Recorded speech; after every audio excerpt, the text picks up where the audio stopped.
All right, now it's time for the left hand. Just like we did before, I'm going to call out some numbers.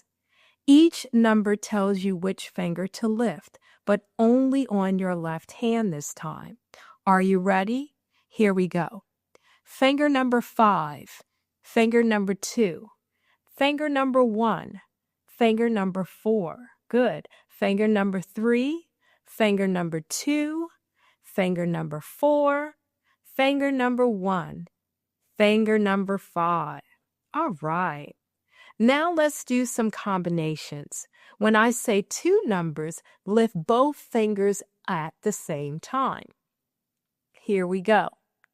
2 and 1, 3 and 5, 4 and 2, 1 and 3, 2 and 5, 1 and 4, 3 and 2.